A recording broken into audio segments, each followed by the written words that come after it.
Shalom. All praises, glory, and honor unto Yahweh, Bahasham, Yahweh Shai, Bahasham, Rakak Wadash. Yahweh, we know the Heavenly Father, the creator of heaven and earth, the God of Abraham, the God of Isaac, and the God of Jacob, the God which the scriptures speak of. And Yahweh Shai is only begotten Son, which the world ignorantly call Jesus Christ. And the Rakak Wadash, which is the Holy Spirit.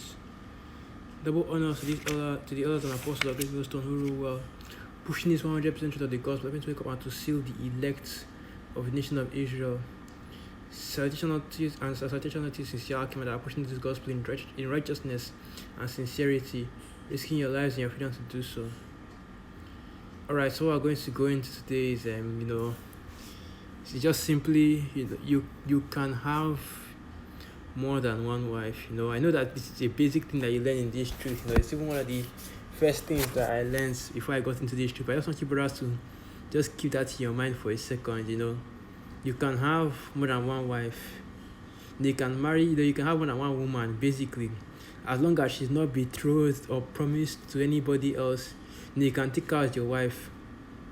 And there's no upper limit to how many women that you can actually have as wives. And it's not like it's going off to only have one wife. If you're the kind of brother that that just stays with one woman, you can do that. But I should also point out the fact that it's not expedient. As Paul said, that some things are lawful but they're not expedient. It's not expedient, and basically it's not. What that means, the word expedient means, if you go into it, basically it's convenient, and it's not convenient in this time, to have more than one wife. That's whole thing of having more than one wife is mainly for the kingdom. When we're in our kingdom, when we're in our rulership, when we're put back in our land, as the book of Isaiah chapter 14 states. Maybe I should go to that. So let me go to it because I can't remember how it goes. Isaiah chapter 14 verse 1. Okay, here it is. Isaiah chapter 14 verse 1. For Yahweh will have mercy on Jacob and will yet choose Israel and set them in their own land. So when we're in our own land, that's when your brothers will be having multiple wives. I've already, as the elders and apostles stated, a single Israelite man will have over 1,000 wives. The most they won't have that spirit of only having one wife, because basically we'll have lots of wives in order to bring back all the Israelites that were all the 2/3 that were destroyed. We just to bring back all the Israelites that were killed on this side. So let me just get a few precepts concerning having more than one wife before I go into the main point of this video. So this is the book of Deuteronomy chapter 121 and I'm reading from verse 15, and it reads, "If a man have two wives, one beloved and another hated, and they have borne him children, both the beloved and the hated." So this is basically a law concerning a man that would have more than one wife. A law concerning a man if he had two wives, and how he would share the inheritance between his two wives. Because if a man, because in this current world that we're living in right now, if a man has two wives and those two wives bear children to him, they will call the children half brothers or half siblings. There's no such thing as half siblings. You are either siblings or you aren't. That's how the most that is the most highest balance. You either are or are not. There is no in between. There's no in between in anything. You can't be in between. You either are or are not. So you are either brothers or you are not. And if you and another individual comes from the same, have the same father. It doesn't matter, what nation those two women what nation those women that gave birth to you are. You are brothers. You are biological brothers, because the bloodline comes from the father. And we have already proved this, 1,000 times. In this, and that's Numbers 1 verse 18. If you need more proof according to the scriptures, you are from the line of your father, because your father is the one that has the seed. Your father is the one that has the living cell, which is that sperm that is alive, and that is basically you. Your father is the one that is the one that gives you that. Your father is the one your father is the one whom your identity comes from and whom your bloodline flows through. As long as you have the same father as another person, you are brothers. You're not half brothers, you are full brothers. And if you don't have the same father but have the same mother, they are not brothers. You just share the same, womb, the same incubator, as it were, but that doesn't make you brothers. All right. So basically, so basically, a man can have multiple wives. That's scriptural. It is lawful. That so long as those women are not married or engaged to anybody, a man can have them as his wife. And basically, if you go into that word "wife," because here at Great Millstone we look into our words, it just means woman. It just means woman. That's all the word means. But anyway, let me just where was I again? Oh yeah, like a good examples I would give is Solomon and King David. Solomon had 1,000 wives, 700 wives and 300 concubines. Maybe I mixed it up, but that's basically how it went. And the most time, and the Most High allowed him to have those wives. In fact, if King Solomon wanted to have more wives, guess what? The Most High would have allowed him to have more wives and have brought more wives, and allowed him to have more wives because he had the riches to take care of those women. And he even said the same thing to King David. And let me go to that because in the scriptures, King David had 9 wives, and those are the wives that were actually listed. The wives that were mentioned. He had a hell of a lot more. He had a lot more wives that were actually mentioned in the scriptures. But the wives that were actually mentioned, I believe they were 9 or so. So this is the book of 2 Samuel chapter 12, and I'll start from verse 8. So from verse 7. And Nathan said to David, "Thou art the man. Thus saith Yahweh power of Israel, I anointed thee king over Israel, and I delivered thee out of the hand of Saul." And if you go into this, basically what happened was King David, he killed his brother, a fellow Israelite, which was Uriah the Hittite, which we believe the reading of the scriptures that Uriah was not actually a Hittite, but he was an Israelite that thought that he was an Hittite. Basically, he murdered him, sent him out to the battlefield, in a suicide mission, just for his wife. And this just proves right here what 2 Ezra chapter 4 was talking about. How the woman. How the woman, 2 chapter 4, and I believe it's Proverbs chapter 31, how the woman can destroy kings, man. It just shows, and the funny thing is that King David and Solomon, their greatest iniquity, their greatest, the greatest incident of them going off was because of a woman.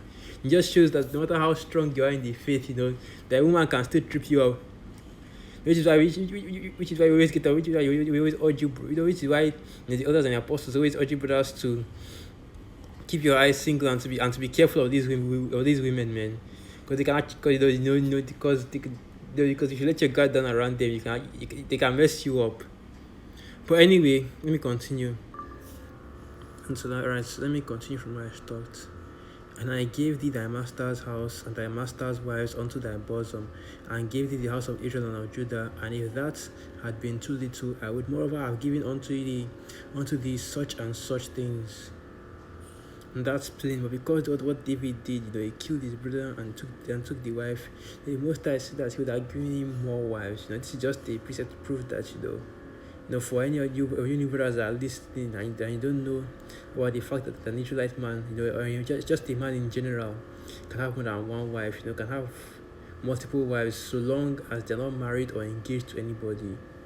Alright, so basically I'm going to go to the point that I want to get to.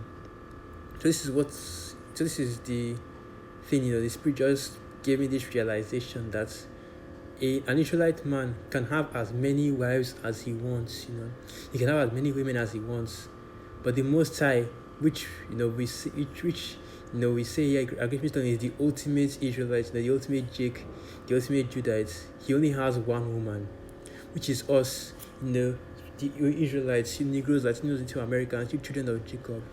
That's you are the Most High's woman, and it is and guess what? There is only one of you. All right, I will get some precepts concerning that. Let me just get this first precept first. before I start going deeper into what I want to say. So it's the book of Amos chapter 3, verse 1. Hear this word that Yahweh hath spoken against you, O children of Israel, against the whole family which I brought up from the land of Egypt, saying, You only have I known of all the families of the earth, therefore I will punish you for all your iniquities. So that is the reason why we are under these courses. That's the reason why we are at the bottom right now. Because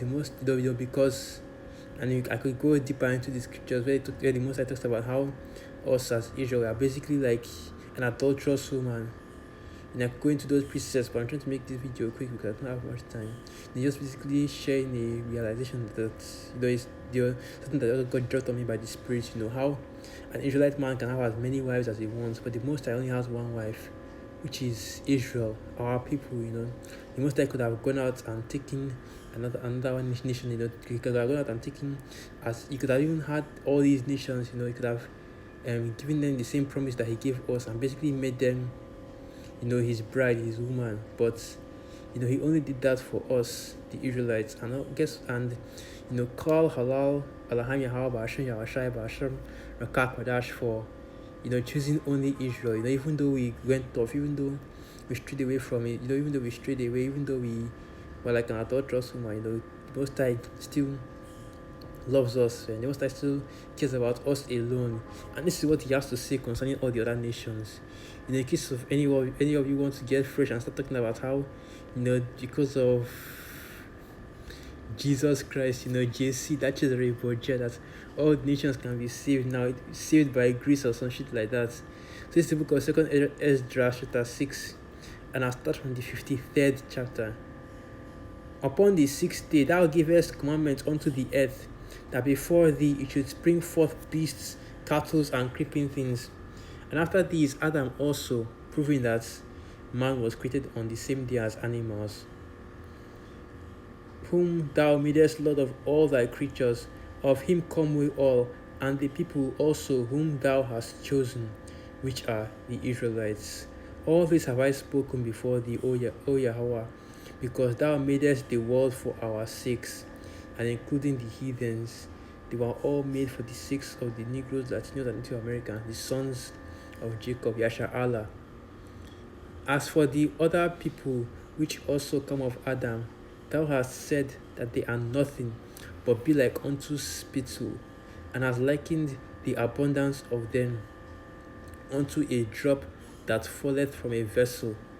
And I've already talked about this before. That's how the Most High basically, that Israel is basically a bucket, and all these other nations are basically a drop out of that bucket. If you are filling a bucket of water, and a small drop falls out of the bucket of water and falls onto the ground, you're not going to throw away that bucket of water just to jump and chase after that small drop. You're just going to say, it's a small drop. You're not going to mind it, but your focus is on that full bucket of water. That's what the Most High has done with us. His focus is on us. He only cares about us. He doesn't even give these other nations the time of day. He only has eyes for us. That's what the scriptures tell you, that we are the apple of Yahweh Hashan's eyes. That's a beautiful thing. When I just had that realization, the Most High had allowed us as men, as Israelite men, to have more than one wives, to have various and multiple wives, but he himself, he only chose one people. He only chose one man. He only chose one nation to be his servant. He only chose one nation to basically be like a wife unto him, to be like a bride unto him. Because the scripture likens the house of Jacob, the Israelites, as a bride for the Most High. Like the scripture says in the book of Revelation chapter 21, I believe it's let me just go to it. That I saw New Jerusalem come down from heaven, which is the elect, which is Israel, as a bride adorned for let me just read this. Let me just read it. The book of Revelation chapter 21 verse 2. And I, John, saw the holy city, New Jerusalem, coming down from power out of heaven, prepared as a bride adorned for her husband.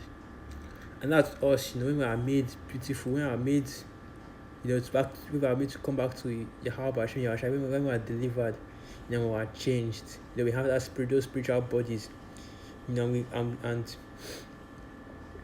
with the kingdom of Israel, will be established upon the earth, forever and ever and ever. Because as the Most High had promised us, when we come back fully to our power. So I'm going to just end it here, and through the Spirit of God were edified. All praises, honor, and glory unto Yahweh, Bahasham, Yahweh Shai, Bahasham Rakakwadash. Shalom.